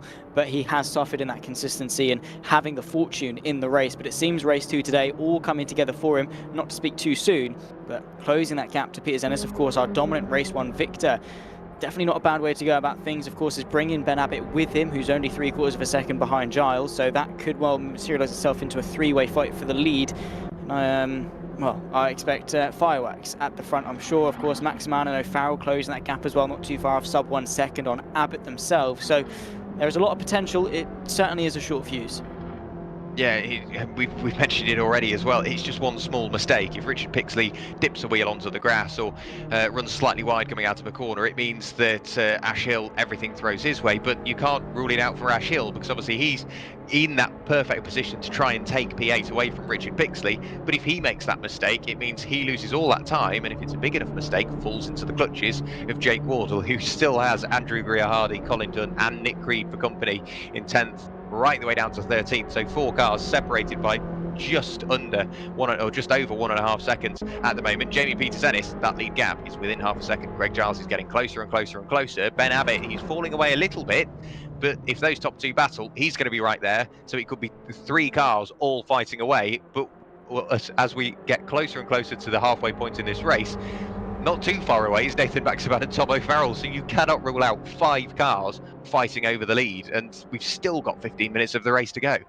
And this is what I love so much about this championship. I'm so glad that I got called on to be on the commentary team, because I've enjoyed every second of every bit of racing that we've got. We still have half of a race left to go. Greg Giles cannot let that momentum settle. He needs to be using the momentum that is driven onto the back of Peters-Ennis to immediately spark and attack Peters-Ennis. Of course, seeing this coming, staying firm to the right-hand side, at least initially, just to deter the move. But the space opens up and Giles definitely goes for it. Has he got the overspeed in order to have a look towards turn number 1? Doesn't quite. So darting all over the circuit, really. Maybe trying to go the long way around at turn 1, maybe just trying to send Peters-Ennis in deep and get the up and under. He definitely has done exactly that, but carrying the speed through. Peters-Ennis still able to keep his foot down and hold that lead for now. Yeah, again, it's just sort of reading that situation. Where do you go for the move? Where do you try and edge that door open? But Ben Abbott well and truly there in that lead fight. In the rearview mirror, you can see Nathan Maximan getting closer and closer. And as I think 1 car becomes 2 in the rearview mirror, Tom O'Farrell just peeks out, reminding us that he's there as well. Ben Abbott just managing the understeer on the way in. You could see the car almost was quite hesitant to initially turn in towards Palmer. He did manage to grab the curb, which I think helped with that rotation of the car, but he's well and truly there with that top 2. So on the brakes we go in towards Agostini, closing up in the first phase of the braking, so maybe getting closer and closer and closer in the braking zone. The exit is where he starts to fall away. Tom O'Farrell, I think maybe distracted by what's going on up the road, he just wants to try and work his way through and past Nathan Maximan. He looked like he went for a move around the outside, didn't quite pay off that time, but Jamie Peters-Ennis, this time, he may have to start using that rear view mirror. When we spoke to him, he said he didn't really look behind him. I think in race 2, he's really going to have to start considering use of those mirrors, but there's contact between the pair of them. Greg Giles, unfortunately, just hooked Jamie Peters-Ennis towards the Armco barrier. He does find the Armco barrier and was stuck there for maybe slightly longer than he wanted to. So Ben Abbott does get the lead, but an unfortunate piece of contact between Greg Giles and our previous race leader, Jamie Peters-Ennis. Yeah, we only really caught the tail end of it, but the up and under through Augies very nearly worked until it didn't. Here's Ben Abbott now in the lead. Greg Giles immediately launching a counter-attack, not letting that mistake or incident phase in one bit. Left-hand side as they run their way in towards the chicane, definitely has the line. Bit of contact between the pair of them as Ben Abbott commits to go off the road and retain the lead of the race. So very scrappy last couple of corners between these guys. Nathan Maximan, Tom O'Farrell back onto the scene through the bomb hole, and Maximan is immediately eyeing up a move, not waiting around at all, does not want to stall behind Greg Giles one bit, and a very, very hectic last couple of corners. Yeah, there's really not much between them now. We're 2 by 2 by 2. So Ben Abbott, he's all the way on the outside. He's got to try and get that car cut back to the inside. Doesn't quite work. So Greg Giles to the lead. Ben Abbott P2. Nathan Maximan and Tom O'Farrell still P3 and P4. Jamie Peters-Ennis now under pressure from Bobby Simmons, who still has Harney Connolly having a very good performance in race 2. Sat there in P7 and not really too far away from picking up a couple more places towards that top 6. We're now seeing, is that Tom O'Farrell under pressure from Nathan Maximan, and Nathan Maximan maybe on the inside as we arrive at Ritchie's. No, they remain as they are. Greg Giles, having got the lead at the start of the straight, is already having to think about defending from Ben Abbott. So for me, Ben Abbott, what does he do? Because there's just over 11 minutes of the race to go. He's got to decide, does he work with Greg Giles and try and run away, or does he try and get in front and then run away himself? This is when it becomes that mental game. You've got to size up your opponents and size up the rest of your race. You've almost got to envision what will happen if you go for one or the other. Very much so. You've always got to be weighing up the consequences of every single thing, but towards the final third of this race, things have been turned up to the max. And speaking of Max, there's Max Mann in fourth now behind Tom O'Farrell, but don't count him out for launching some counter-attacks and getting himself back into the fight. Giles, though, leads a race pretty much for the first time on merit this season. Ben Abbott, though, also there, keeping up a very consistent run of form on the podium. O'Farrell wanting to limit some damage this evening, but with both Simmons and Peters Ennis having some fairly subpar race twos, it's a great opportunity to claw back some points that he lost over the course of race one. Yeah, this is the joy of race 2. It just means that if you do have that poor result, you have another opportunity to try and pick up those lost points from race 1. How the championship will look at the end of this evening, God only knows. So it will be all change, I think, not only in that top 6 that we saw earlier on, but potentially top 10, maybe even the top 20 if some drivers, unfortunately, have fallen foul here at Snetterton. One of those, Scott Thorne, what could have been for him. Poor performance in race 1 through a couple of mistakes and some contacts, and race 2, not quite sure what happened, but it all unravelled for him. We're now seeing Nathan Maximan work with Tom O'Farrell and desperately trying to close up on that top 2, and it's worked. Look how much they've closed at the very tail end of the Bentley Straight through Brundle and Nelson as a 4-car train. Greg Giles does get a good run there. I think that is because Ben Abbott runs very, very wide on the exits of Brundle and Nelson. He was grabbing the curb a lot, the big sausage curb on the inside of Nelson in race 1. I think that's what he did there, halfway through race number 2. So we're actually in the final third of race number 2, riding on board with Nathan Maximan very briefly. We're now seeing Bobby Simmons look up the inside at Coram on Jamie Peters Ennis. He hooks the car in towards the inside. We know Jamie's good on the exit, but how is he with a compromised entry? Absolutely side by side on the brakes, down a gear, bouncing over the grass goes Bobby Simmons. He's still trying to hold it on to the outside. Jamie Peters Ennis washes slightly wide, and I think that helped Jamie on the exit with the extra bit of momentum, but Bobby with that small knock, that'll cost him a couple of mile an hour on the exit, and that will hurt him all the way down the straight, maybe even on the run up towards the Wilson hairpin. Back up to this top 4, still glued together. Yeah, nothing really to separate them, and contact once again. Nice slide from Greg Giles, the front wheel drive drift, of course, and now they're going to end it themselves 4 wide towards turn number 2. There, of course, goes Nathan Maximan all the way on the right hand side, takes the inside and towards turn number 2. 3 wide once again as they reach the apex. O'Farrell sent wide and washes himself out. Giles now under pressure as Ben Abbott has to try and launch a counter attack immediately to the inside of Palmer. Maximan able to hold firm and defending to that left hand side, but brings it back to the right to carry some speed through. The space opens up for Abbott to bring it back to the fight for second, though, as they run their way towards Agostini and off the road. Greg Giles once again sideways. Yeah, so it's been a very, very busy sector 1 from Greg Giles. He's gone from leading the race right the way down to P4. That shows just how quickly your race can change. So into the lead goes Nathan Maximan. Ben Abbott remains in second. Tom O'Farrell's thinking, well, how's he done that? Because a few moments ago, Nathan Maximan was behind Tom O'Farrell and helping him catch up. And all of a sudden, Nathan Maximan is in the lead of the race.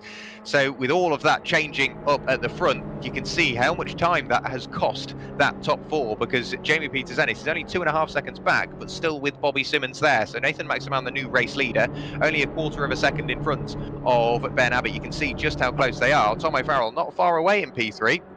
You can't rule him out for potentially a win as well. Bobby Simmons in 6th place. I fear his 100% podium record is very much under threat in race 2 here at Snetterton.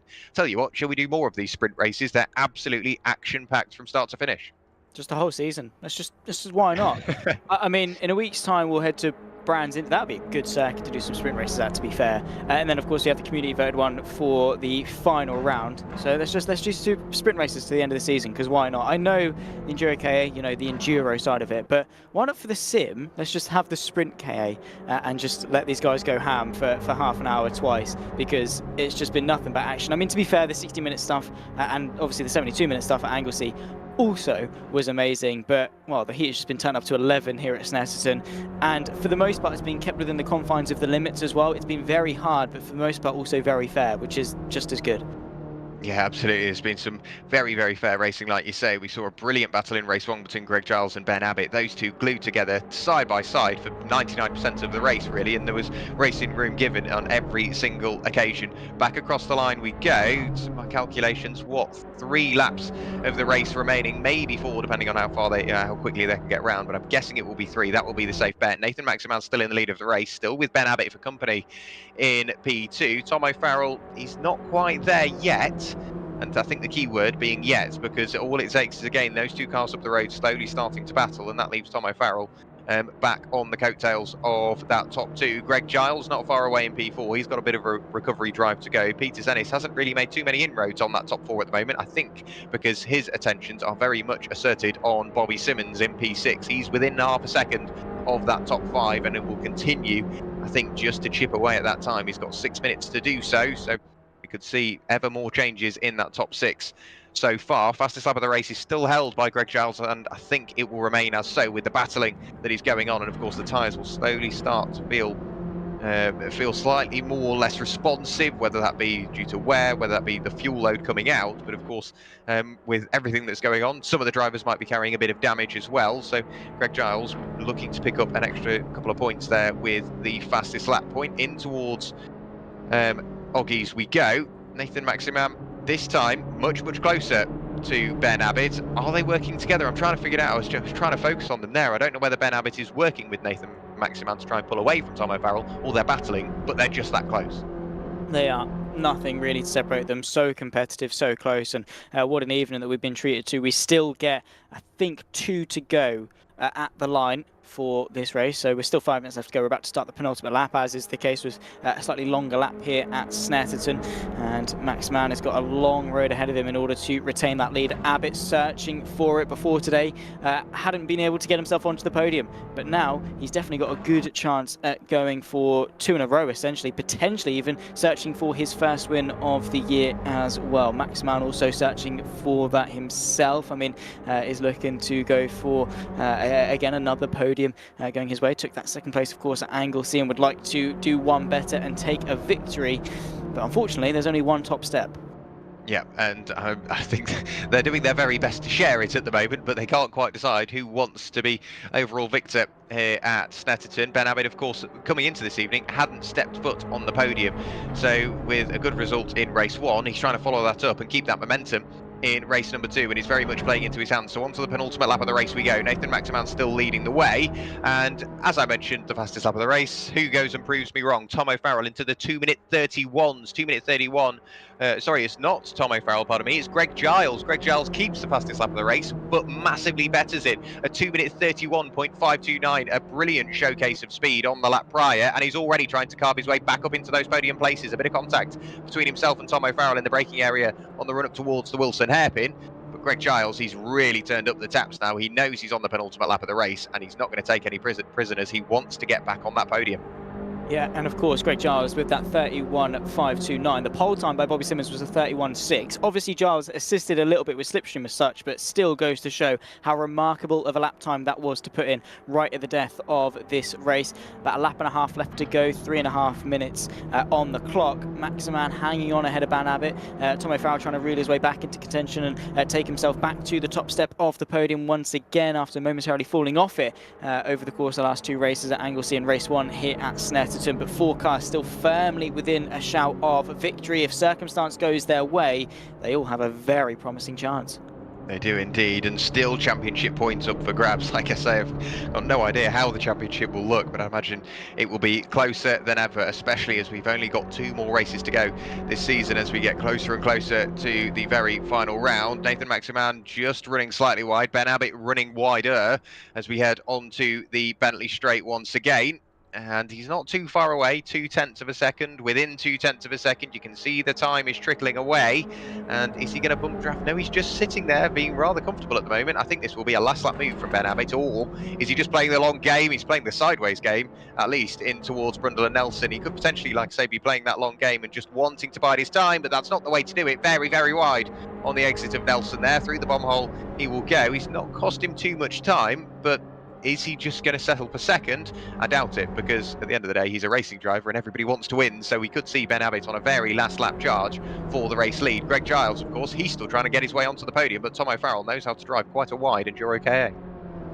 He definitely does, but I don't really think he's going to want to make it wide. I think he's going to want to carve his way into the fight for the lead rather than settling for third. Final lap of the race then, 1 minute 50 on the clock. Maximan leads them round, but Abbott, this is his last chance. He's got to do it now. It's do or die. He's got 1 lap left to go. It's not going to happen into Ritchie's, but he's definitely going to try and use each corner as a stepping stone. But with each corner that goes past is one less opportunity to get the move done. And of course, now with O'Farrell really driving onto the back of him, he's sandwiched. He's got to look forwards to attack, backwards to defend, and not a lot of time left in this race. No, not at all. Greg Giles has really fallen away from the tail end of Tom O'Farrell there, so I'm not exactly sure what's happened, but that gap's over a second now. Bobby Simmons is still well and truly there on the tail end of Jamie Peters-Ennis. You saw them just nip through shot there on the exit of the Wilson hairpin, so the battle for 5th place is still very much up for grabs. Nathan Maximan in the lead of the race, continuing to just place the car exactly where he needs to, and he's quick at all those parts of the circuit where he absolutely needs to defend naturally from Ben Abbott. Is Ben going to have a look on the run up towards Agostini? No, not this time. Tom O'Farrell's slightly deep on the brakes, but does that give him the opportunity to cut the car in on the exit? No, not this time. Bouncing over the curbs, and you can see it doesn't really cost you any time at all. Even if you do run wide and put half the car on the grass, through Hamilton we go, up towards Oggies. They're still absolutely nose to tail, those top 3. Ben Abbott, I think he may be the deciding factor in this one, or if he takes too long, we could see Tom O'Farrell get slightly impatient and try and dive his way up the inside. Ben Abbott gets a good run, tries to open the door on the exit of Oggies, in towards Williams, on towards the Bentley straight for the final time. Ben Abbott does indeed nip his way up through the inside, a bit of door-to-door contact between the pair of them. That means Nathan Maximan washes wide, but Ben Abbott's at the lead of the race.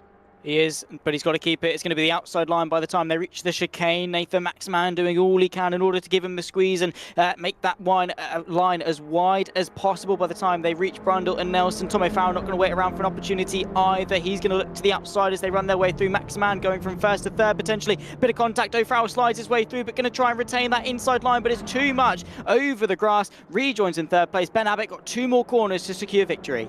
Yeah, brilliant drive there from Ben Abbott. Saw the opportunity, pounced exactly when he needed to on the very final lap of the race, and he finds himself leading the race by over half a second now as he works his way through Coram for the final time here this evening. Tom O'Farrell, oh, what could have been? I think that seems to be his motto this evening. Just slightly sideways on the run through Brundle and Nelson. It meant that he had to cut the corner. He's had to worry very slightly about defending from Greg Giles on the final couple of corners, and it may be a run to the line between the pair of them. Tom O'Farrell desperate to hold on to third place, but Ben Abbott in the Burton Power car towards the line here at Snetterton takes his first win of the EnduroKA Winter Sim Series here at Snetterton, wins race number 2. A brilliant drive, a brilliant evening from Nathan Maximan to finish in P2. Tom O'Farrell does indeed hold on to third place and rounds out your podium. Bobby Simmons does indeed beat Jamie Peters-Ennis to the post to finish and round out the top 5. So Bobby Simmons, again, damage limitation. He has just drawn himself a little bit closer to what was the lead margin to Jamie Peters-Ennis. Harley Connolly finishes in P7. Richard Pixley picks up P8. Ash Hill finishes in P9. And Colin Dunn rounds out your top 10. What an evening of racing we've had here at Snetterton. And it's still going on. A brilliant run to the line. This is, I think, Andrew Greer-Hardy, Jack Mace and Hartley, all those detailers say come towards the line. And Andrew Greer-Hardy, where did he come from throughout the race? He finishes P12. Brilliant drive from him as well. Plenty of gainers, plenty of positives. A couple of people that are going to have a bittersweet evening. Of course, Peters-Ennis definitely one of them. The win in race 1 and only P6 in race 2. Whether or not that is his fault is, of course, for the stewards to decide. But 6th place, not the best. But, of course, that win to maybe pick himself up a little bit. Can we come back in a few weeks' time for the final round? I'd absolutely love that. Of course, Brands Indy in a couple of weeks' time, then the week after that for the season finale. The season definitely has flown by, it must be said. We're already towards the tail end of it. What a race, though. And, well, what a pair of races, really. Snetterton definitely delivered.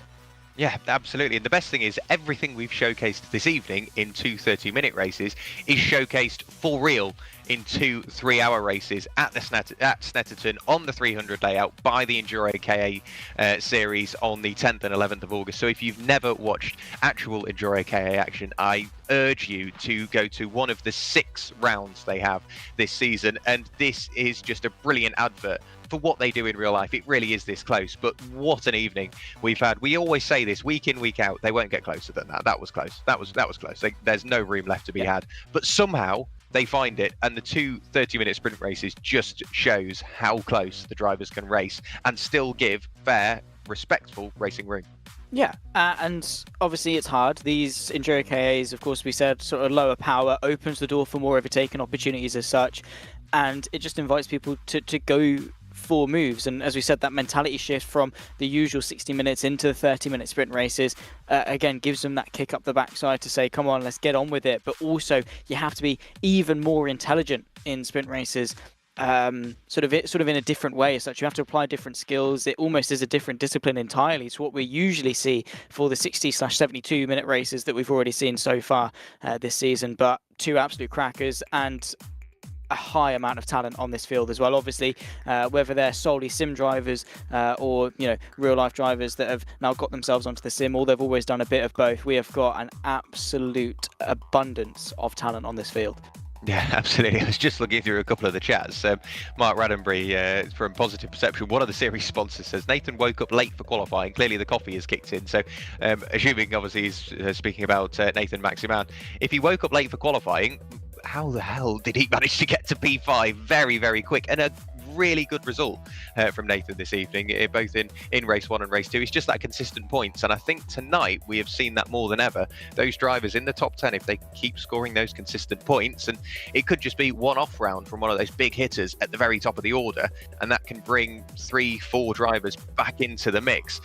We can have a chat with a number of our drivers. The first one into the commentary box, Tom O'Farrell. Tom, great to chat. It seemed like, I was saying it a number of times, your motto this evening, I think, was what could have been, because every single race you were provided with some brilliant opportunities, but it just you didn't really get the rub of the green on a couple of those. Very sideways I saw on the very final lap of the race. Was that a last ditch effort to work your way onto the second step of the podium?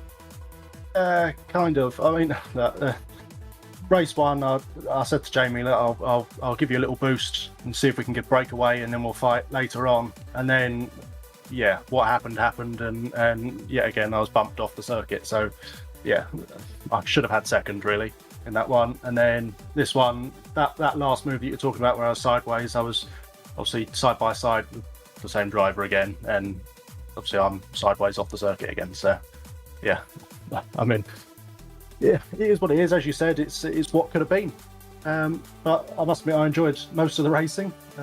Race 2 was a lot harder than race 1, but hopefully it provided a lot of entertainment for you guys and everyone watching at home. So yeah, I'm sure a lot of food for thought in the week's break that we've got. We go to Brands Hatch next time out, so quite a short circuit, very much what you'd call almost a sprint circuit, but we go back to the standard 60-minute race duration.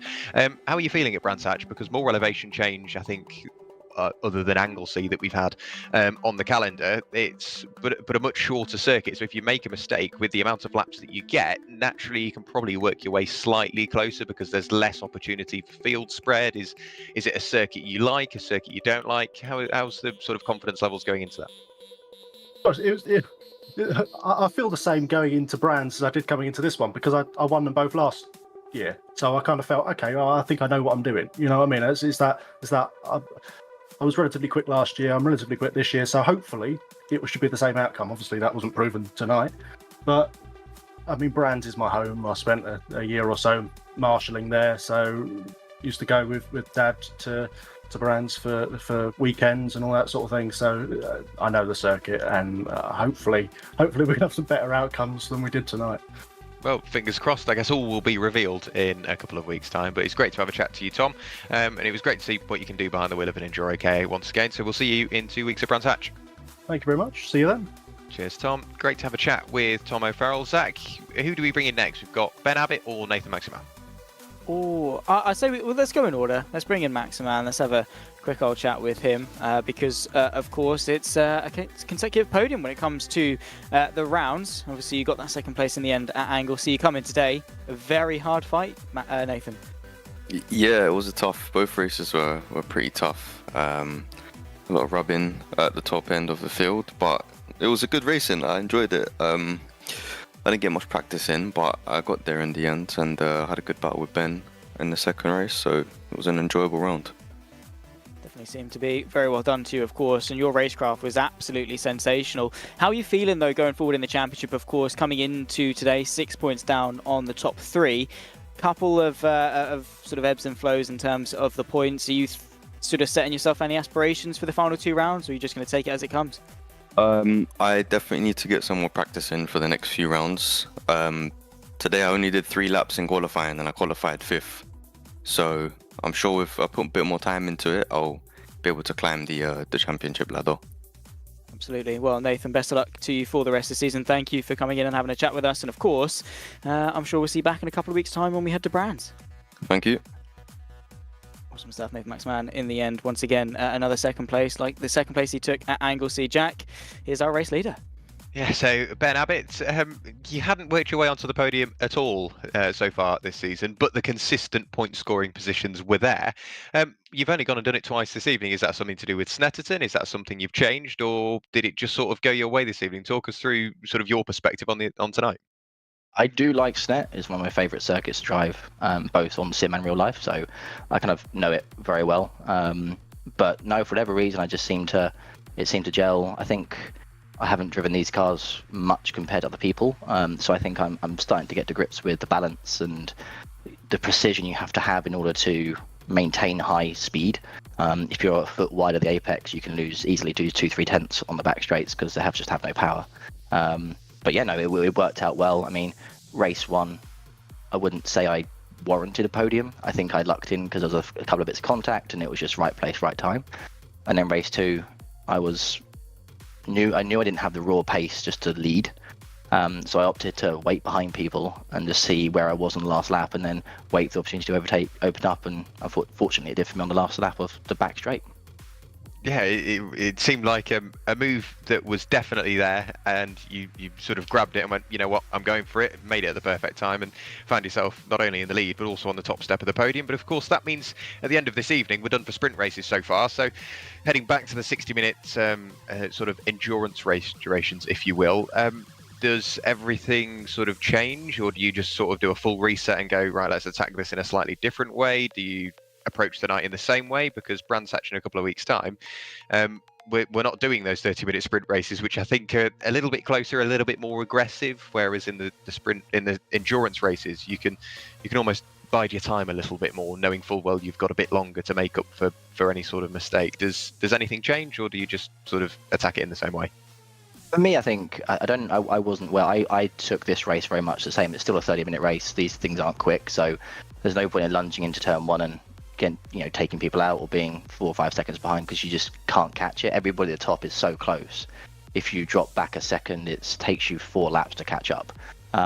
So I approached it very much the same way as an endurance race, the long ones. I think the longer ones do give the opportunity for a pit stop. So that adds an element of strategy. And do you take tyres? Do you not take tyres?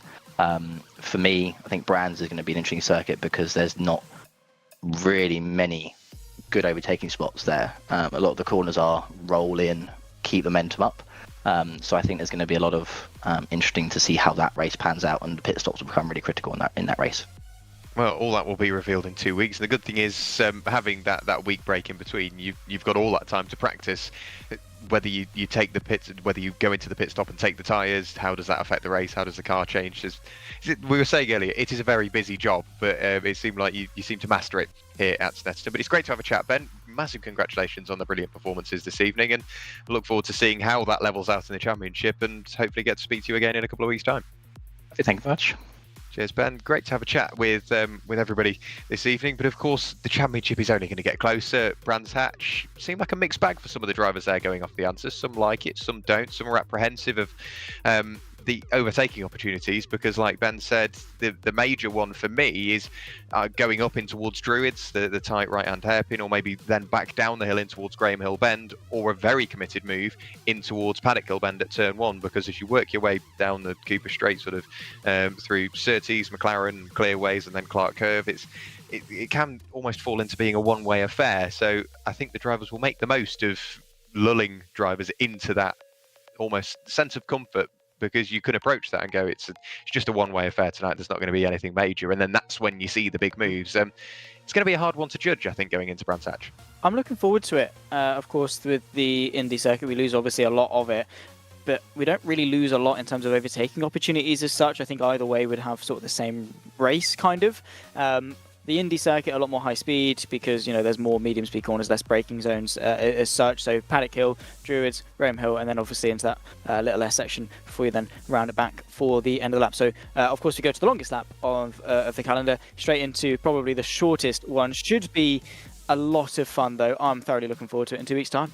Yep, it will be absolutely brilliant. So please do join us in a couple of weeks' time. That will be on the 17th of February. Join us at Brands Hatch for round number 5 of the EnduroKA Winter Sim Series. Of course, we do need to thank Burton Power, Positive Perception, Grid Finder and MSVT Racing. All of them do a brilliant job at supporting the EnduroKA Winter Sim Series, and we simply wouldn't be here without them. So a massive thank you to them. A massive thank you to Mike in the background doing all of the production work, and of course Zach for joining me in the commentary box this evening. This has been round number 4 of the EnduroKA Winter Sim Series. Join us in 2 weeks' time as we head to Brands Hatch. Bye-bye.